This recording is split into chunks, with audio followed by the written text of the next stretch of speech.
Morning from Belize.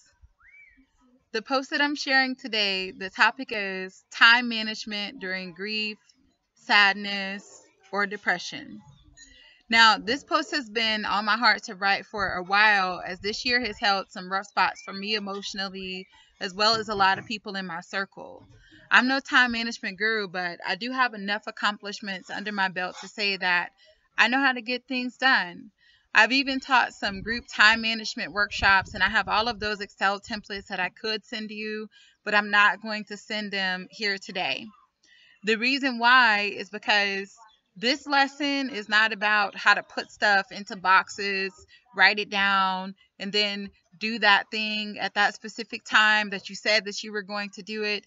This post is about time management when you're not feeling like yourself. Maybe your head is heavy, your heart is heavy, you can't find your motivation, but you still have things that you have to get accomplished.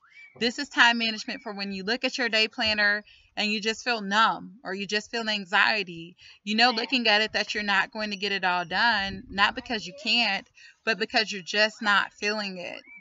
Okay? Maybe there's been too much transition this year. Maybe you've lost your job or someone close to you, or maybe you're just in a reflective space and you feel like the enemy of busy. Either way, let's get into these time management tips. Number 10, separate your daily to-do list into prioritized sections such as absolutely must do today, need to do at some point this week, and would be nice. You may feel pressured to do everything that you normally do every day, but maybe you're just not in that space right now.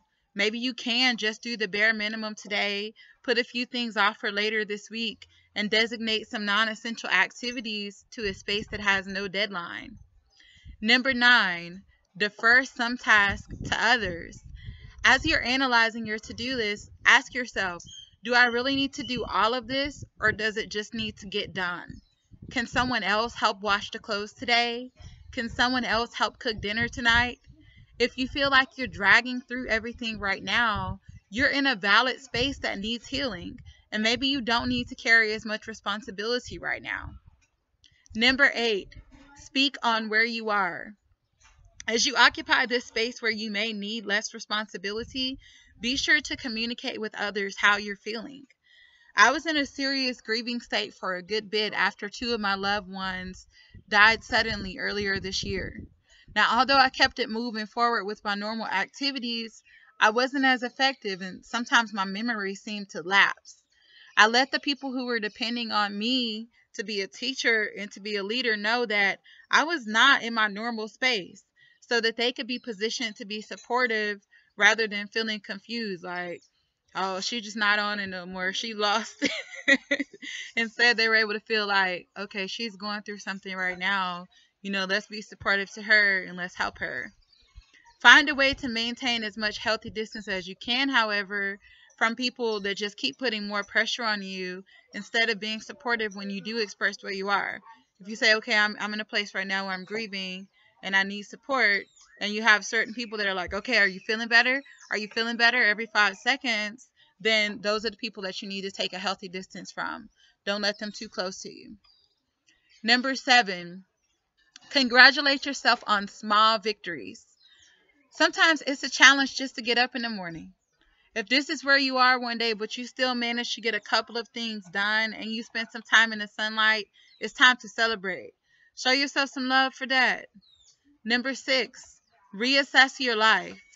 When you're down, you're in a great space to reflect on what in your life no longer serves you. Maybe it's time for you to move, to change jobs, to change career paths, to pursue that big dream you've been thinking about, to strengthen your relationships, to end a relationship, to start a new relationship. Maybe you need to permanently slow down a little bit or speed up a little bit. Don't take any major actions while you're in this state where you're down, but just observe where you feel you may need to change and write it down. When you're in a healthy space to act on what needs to shift, follow your spirit. Number 5, read, pray, meditate. Now, I didn't say eat, pray, love. Although eating can help too, as long as it's something that's not going to mess up your body. If you're not feeling too energetic, if you have time, just lay down and read an inspirational book like The Alchemist by Paulo Coelho, or a fun book like Cat's Cradle by Kurt Vonnegut, or whatever you think is inspirational or whatever you think is fun. You might need to read the Bible or read the Quran or whatever it is that you feel guided to read. Or maybe you can just pray or be silent. Reading is good because it introduces new thoughts.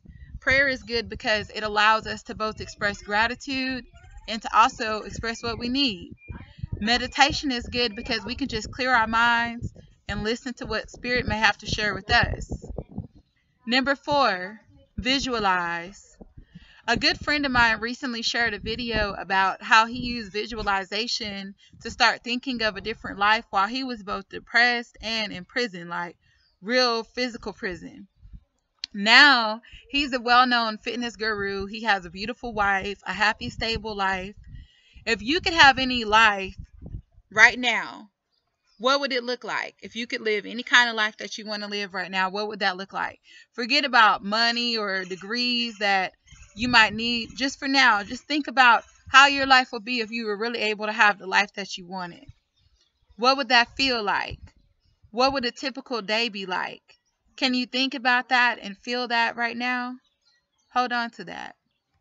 Number 3, be easy on yourself. Be easy. Be forgiving. Maybe you're not moving as fast as you normally would. Maybe you're not as productive. And maybe that's okay.